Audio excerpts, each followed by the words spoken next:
What is up, my curious crooks? It's Chris with Tabletops and Tentacles, and this is Die Alone, a solo RPG and game podcast. This week I planned to discuss Delve from Anna Blackwell, but as I dove deeper into this map drawing, civilization building, dungeon crawl adventure, I found myself wanting a little more time to really explore the system and get used to it. I'm really enjoying myself, spoiler alert, but I really wanted to make sure that I had time to try a couple of different ways of playing the game and sort of pace myself with it before I talked about it on the podcast. So for episode 5 here, we are going to talk about a game I just got in from Kickstarter that I was super excited about getting, and that is Burgle Bros 2. So I'm not going to be talking about any RPGs necessarily this week, but I am going to dive a little bit into the solo RPG project I'm working on, those Wretched Kids, as well. So let's dive into the show. Before we get to Burgle Bros, there are a couple of Kickstarters I'm backing right now, but nothing too exciting as far as the solo RPG world is concerned anyway. I'm backing Treasures of the Troll King from Chris Bissett and Loot the Room. I'm very excited about this. It's a sewer crawl adventure for Merkborg, and I think it looks really cool. It's got art from Yonor, and I think it looks fantastic. I'm really excited about this. It looks like it's adaptable for other systems, but frankly, it's the perfect adventure for Merkborg, and I've been looking for one of those so I can run a system of that. So I'm excited about that. I'm also backing Into the Weird and Wild, Revised and Reprinted, which is a hardcover reprint of a system that Wedding Games did a while ago that's got new art. It's got a couple of updated systems and everything, and I'm familiar with their previous release, but this looks phenomenal. It's got gorgeous watercolor artwork in it. It has all these cool, cryptid-based horror things, and as somebody that grew up being scared of the woods a lot more than he was of the sewers, this definitely suits my horror interests very well, so I'm really excited about that. That one's got about 14 days left on it. In upcoming news, one of the games we've added to our schedule, probably for episode 7-ish, we're going to be playing Guildhaven City, which is sort of a solo hack of Gloomhaven with 50s inspired superheroes. And it's going to be a pretty hefty print and play, so I may have to push it back a little bit because it uses cards and it has a book, and it's a fairly involved system, and I'll be honest, I've struggled to get into Gloomhaven, so I'm hoping Guildhaven might actually be a step in that direction so I can try out Gloomhaven. But it looks really cool. I had one of our listeners, Steve, request that we checked it out, so I'm going to check it out.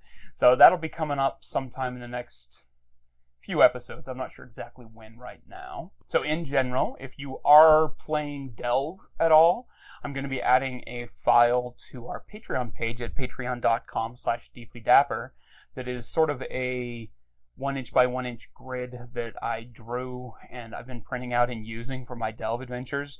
That's just sort of the outline of the caves. And it's been really fun to use that because it adds just a little bit of atmosphere to it without having to draw stalactites every single room you uncover.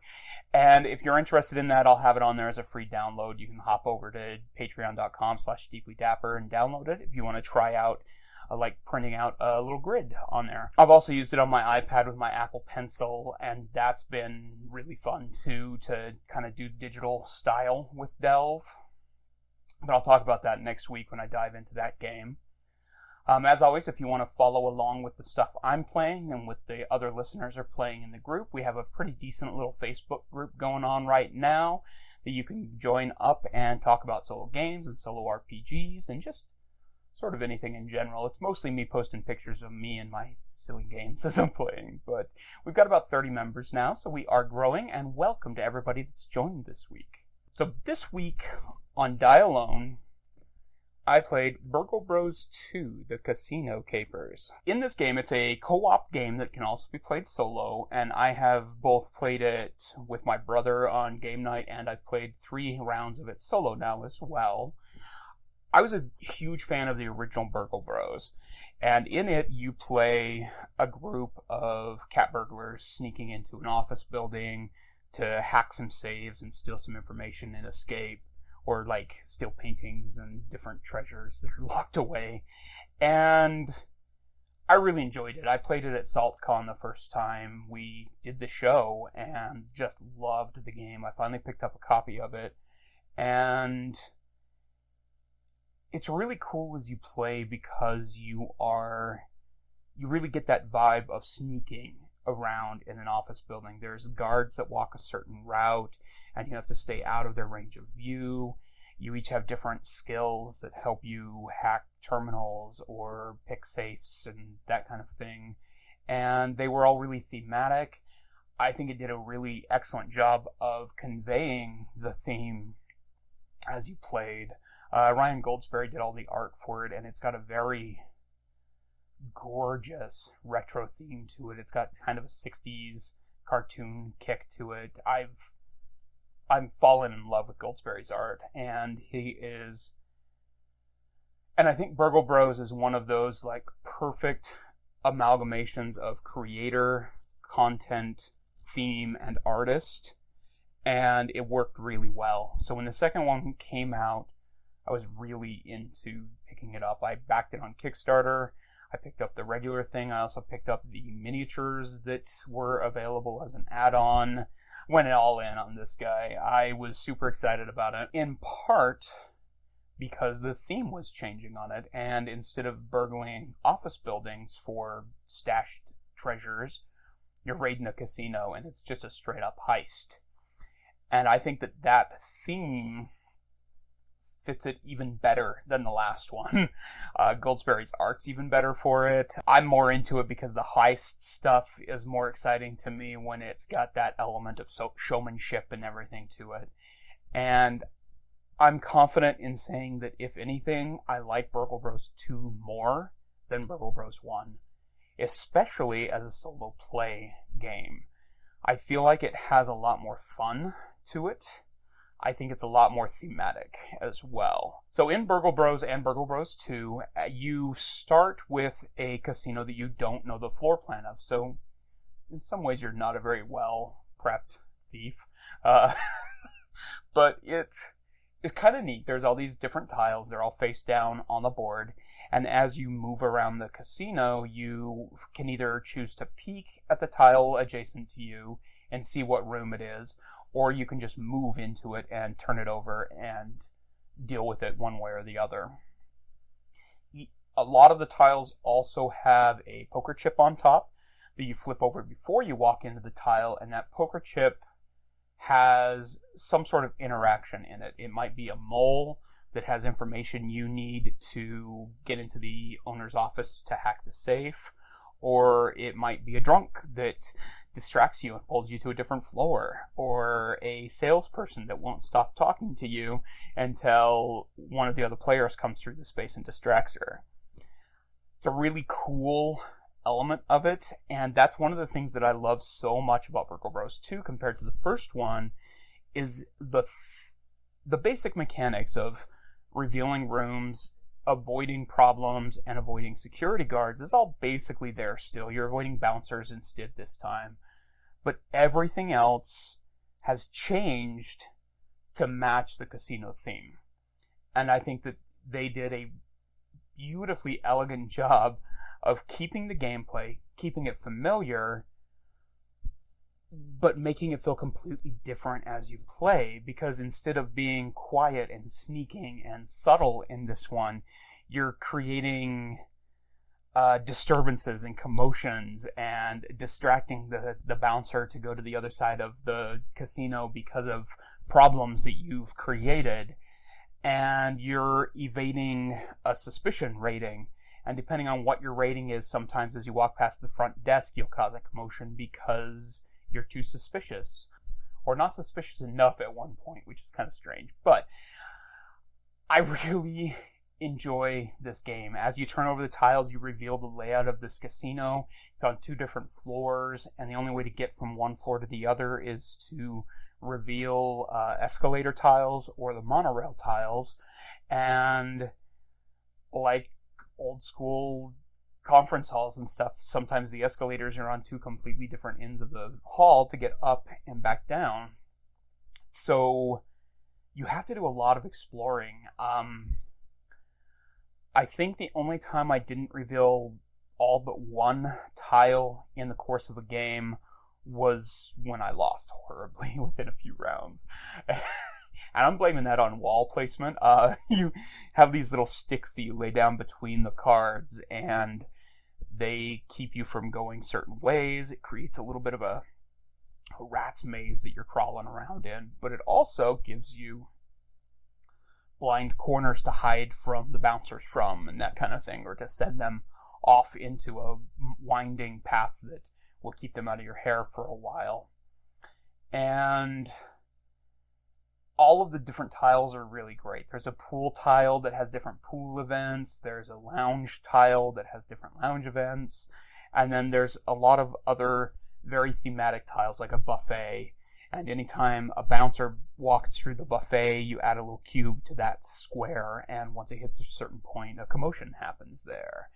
And to control the bouncers, they have a deck of cards that has a location on it, and it's sort of bingo style where it's like B3, and that's where they're headed. So you can plan out your moves based around where they're going. And that adds a really cool puzzly element to it.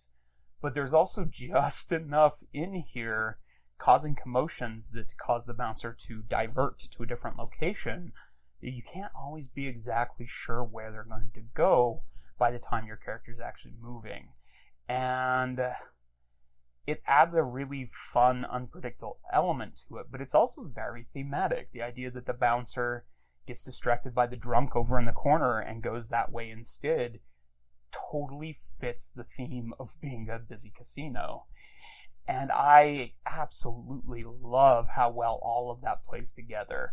Like the slot room, I got stuck in the slot room by the salesperson at one point and kept causing problems because I couldn't get out of that room. And overall, I found myself in love with the game. I think the game mechanics are really smooth. You have different skills and equipments that you can prep on a turn and then use at any point during the game. So if your other character is off in a corner about to get snagged with his 6th suspicion marker, which will make you lose the game, you can send your raven to create a commotion somewhere and distract the guard to go off the other direction. It's really nice. It's fairly easy to learn. Each game I played took around an hour. Setup is not too excessive. You just have a couple of play mats. You shuffle the cards, lay them all face down, making sure there's certain cards on certain floors. And you pick your characters, and you're basically ready to play. There are 9 different criminals to choose from, and each one does legitimately have pretty radically different skill sets. There's destructive ones, and safecrackers, and charmers, and like when I played with my brother, he played the old lady that's essentially just a distraction. She just wanders around causing chaos. And they all really do fit the theme of this as well. Goldsberry's re-skinned all the characters, so they're all wearing Vegas-appropriate attire. Like one of them's in a spangled Elvis Eagle outfit with the cape and everything. And I'm actually looking forward to pulling this out again and playing with different characters. I've played a different character every single time. In the solo player mode, you play 2 characters. You play two-handed. I imagine you could play more, but honestly, it gets a little complex when you're talking the guards moving plus the characters moving plus equipping equipment and making sure you don't forget to use something when you need to. And so I think two-handed is really the extent of what you would want to play. When we played co-op with my brother, we each played 2 characters then as well, and it worked. But I think next time we play, we would just each play 1 character, because there's a lot going on, and particularly when you play with somebody else, you're doing a lot of discussion and talking about what you're doing, and remembering which skill cards you have and what you can do isn't always very simple. But I really enjoyed the game. I think it's very well done. I think it's a step up from the first one, which is one of my favorite co-op games. But I didn't really love playing it solo, and I like playing this one solo a lot more. So in that respect in particular, I'm really excited about this. There are some downsides to it, and they are almost entirely design related. And not game design, but box design. The original one came in this tiny little, well, it looks like the card boxes that like Trivial Pursuit comes in, the ones that have all the questions in them, and everything fits into this compact little box that's like the size of a soda can, or, well, probably twice that, but it's a fairly small box. It's very full. It's a hefty little brick of crime. The new one, in theory, what they did was a really clever idea. The box folds open, and then the top part sits on some legs, creating a second floor that sits over the top of the first floor and is very thematic, and you can figure out which floor is which and everything. But in execution, unfortunately, it's kind of a mess. The legs don't really fit into the thing very well. When they're up, they're kind of wobbly. They're sitting, for me at least, they sit too low to the other floor, so you can't really read what's going on or plan out where the bodyguards are going, because you can't really see an overview of the floor very easily. And it just, unfortunately, it really just kind of falls apart as far as a functional box and as a functional play surface. I think the box looks so great. It's got this, like, it looks like the outside of a casino, and it opens from the back with these 2 wing flaps. But that also means that it needs a sleeve that it slides into, because there's no magnets locking it or anything like that. So the sleeve is kind of hard to get on the bottom, and it is fairly ineffectual overall. And it's really disappointing, because I honestly think that the box design and like the game trays things that are in it are its absolute worst feature, without question. I've already pulled everything out. They're in baggies, and I've just been keeping them in a separate box right now. What I may end up doing is taking the box and, I don't know, reskinning it somehow or something, so that I can fit everything in it still, but it doesn't fall open every time I pick it up. I also would have really liked to see some Lux upgrades to play on it. This, when you're tracking your suspicion, you just put tiny little cubes on a card, and I think for our game, we just grabbed some poker chips and threw poker chips on top for each mark of suspicion, and it immediately jumped up the thematic aspect of it and made it feel more like you were playing something casino related. So I actually got on a website that I'll link in the description that sells these little poker chips that are basically the size of a nickel, but they still have that satisfying clay poker chip clack to them, and they're crazy cheap. It's like 50 of them for $3.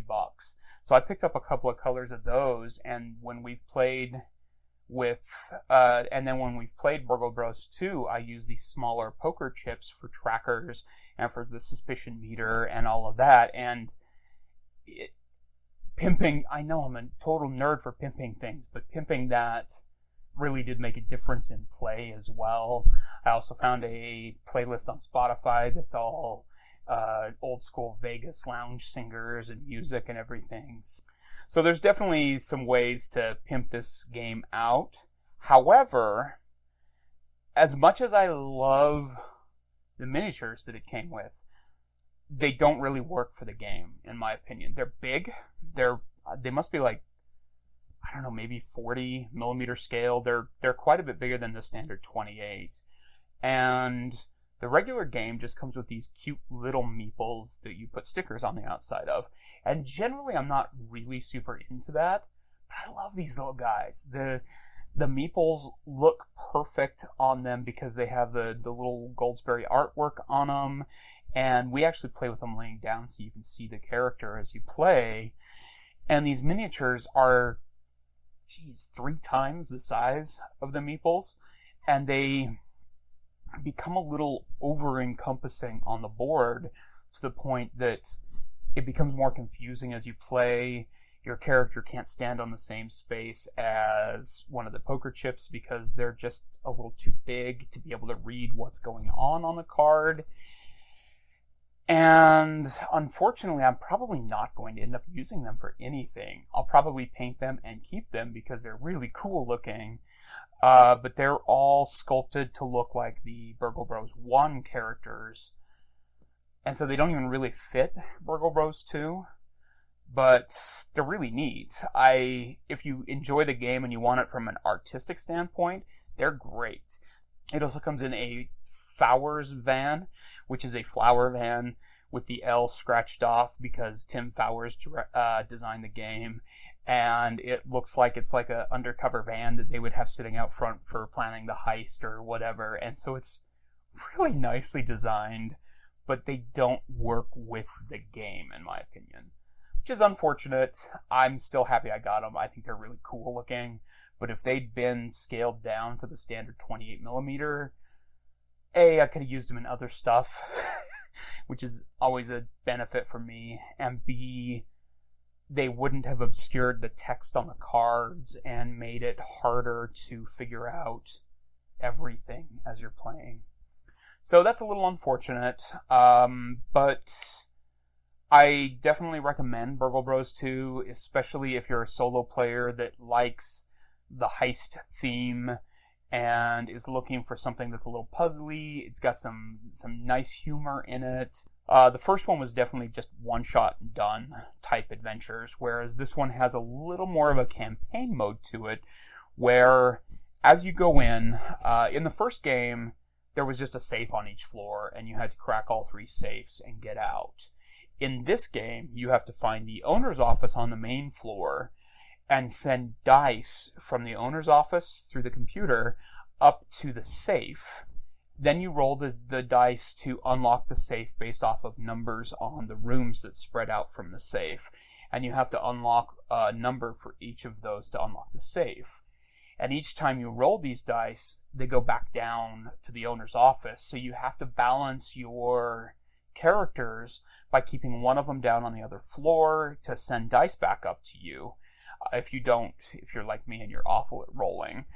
And that's a really cool aspect too, because you're not just sitting there doing the exact same thing all the time. Even once the safe is unlocked, there's more to what you're doing. And then when the safe gets unlocked, you reveal the finale card. And there are different things that happen. Like one of them, there's something that you need to collect 2 of them somewhere out on the floor and escape with those 2 things.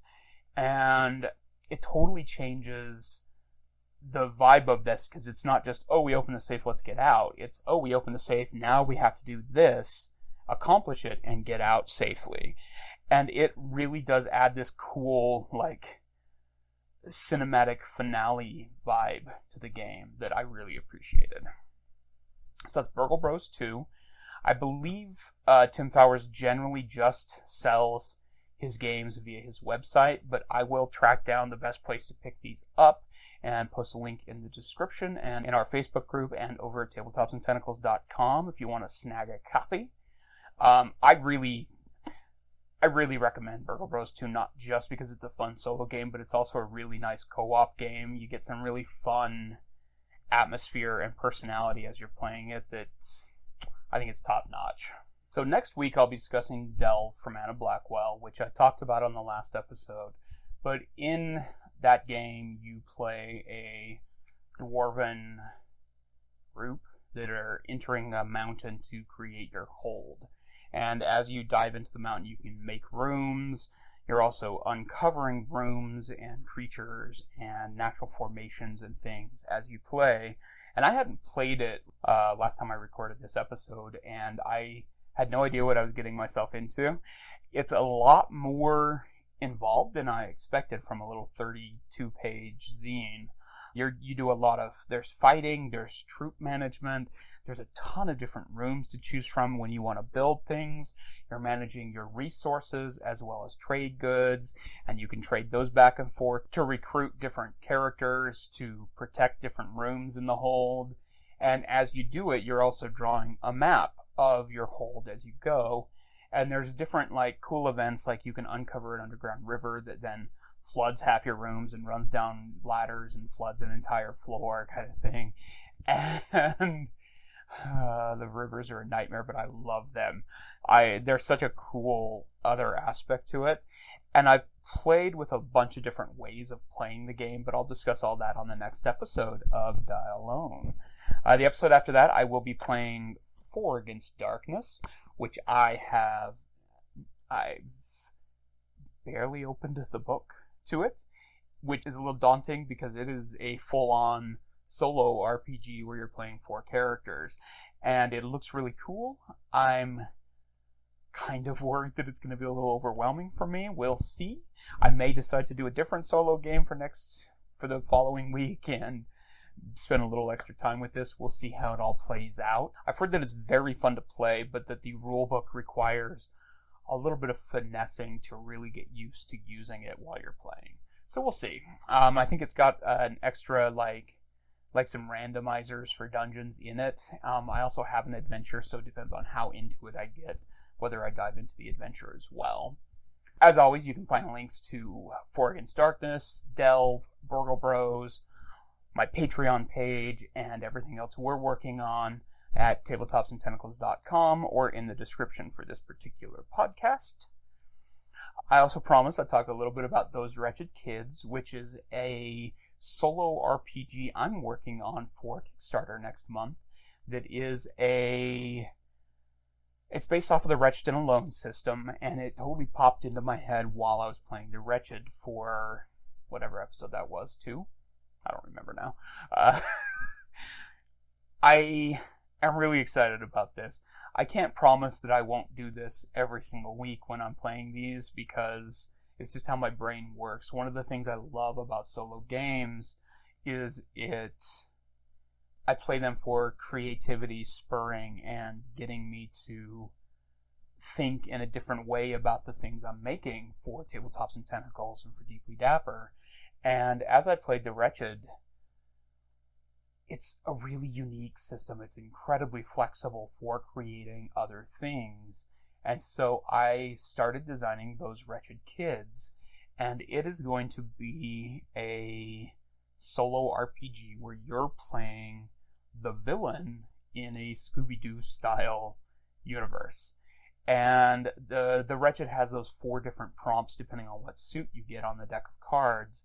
And for Those Wretched Kids, those are going to be your overarching supervillain plan. Although in this, you're not a villain, you just misunderstood, right? So what it is you're trying to accomplish, whether that's finding treasure or building some sort of world weapon or avenging something, that's up to you to decide. The legend you've concocted to scare people away from the abandoned carnival that your plan is taking place in, some reflections upon yourself and the mistakes you've made in the past, and those wretched kids. And so that last suit's going to be sort of the creature suit from the Wretched that is menacing you and causing your tower to wobble and everything as you play. So I'm really excited about it. It is mostly written. I've started playtesting it a little bit and tweaking some of the writing prompts. Started doing a little bit of artwork for it. Really excited. My plan is to have it 100% written, playtested, drawn, and formatted, ready to rock and roll before the Kickstarter launches, so that I can run a little 1-week Kickstarter, and as soon as the funds are in from Kickstarter, I send it out to people. I really want to try and start focusing on that method of distribution for my creations now, because I love 3-6. I'm having a lot of fun working on it, but I'm a little scatterbrained as far as that kind of thing is concerned, and I always want to work on the next big thing, and I have to force myself to focus on this. And if I have started creating something that is complete before I launch it, then I can just enjoy sending it to people and having them play it instead of me playing it. And so I'm really excited about that. Our Troika adaptation of 3-6 is complete. The proof has been ordered, and the digital copies should be going out to people sometime in the next couple of days. I'm just waiting for a couple of proofreaders to get back to me. The zine version of 3-6's core rules is virtually complete. I just need to run a spell check and send it to a few people to check. And then I get to dive into the big core book that's 120 pages. And I've started some of the formatting on that, just the basics. And as I wrote the zine, I was also writing the expanded core book. And basically what I've done as far as that's concerned was, for everything I did, I wrote a long draft and a condensed draft. And so even the Shimmer search tables where you're looking for mushrooms, there's a D6 table in the zine, and it's like a 3D6 table in the full core book. I think it works really well. I like the fact that somebody can pick up the zine for super cheap and play 3-6, or they can pick up the core book and really dive in. Regarding the solo zine, the Delve Your Own Dungeon zines, the first one is 80% written. I just have a couple more encounters I need to tweak, and there's one branching path that I'm not real happy with the way it lands, as it comes back around to one of the major events of the zine, and figuring out how to cram a fulfilling and thorough RPG solo adventure in 24 to 48 pages like I promised with this has been tricky. It's been an interesting challenge, but I definitely think the third one I work on is going to be formatted slightly different and thicker as far as the story is concerned. I'm also working on The Lost City, which is an adventure about your character solo journeying into the depths to investigate rumors of a different colony of Rowan out in the Shimmer. And that one's a little different. It's actually going to be a little bit more of a hex crawl aspect to it. So you will still have the choose your own adventure vibe, but there's more of a hex crawl based off of, when you go to this building, if you've been here previously, you go to this chapter to read it. If you haven't, this is what's happening, kind of thing. And it'll give a very different experience from the egg hunt, but I hope both of them will be pretty comparable, and I'm loving working on these, and I hope people like them as much as I have. As always, like I said, you can find links to everything, including 3-6 if you want to pre-order it at tabletopsandtentacles.com. You can also find them in our Facebook group page at facebook.com/groups/alonepod. I'm also on Twitter at DieAloneRPG. And as always, thank you so much for listening and supporting indie creators. If you're a game designer and you have a game you'd like me to play, or if there's a solo game out there that you think I should play or that I would like, message me on social media through the contact page at tabletopsandtentacles.com, or you can send me an email at tabletopsandtentacles@gmail.com. We'll talk to you again soon, and remember, we all die alone.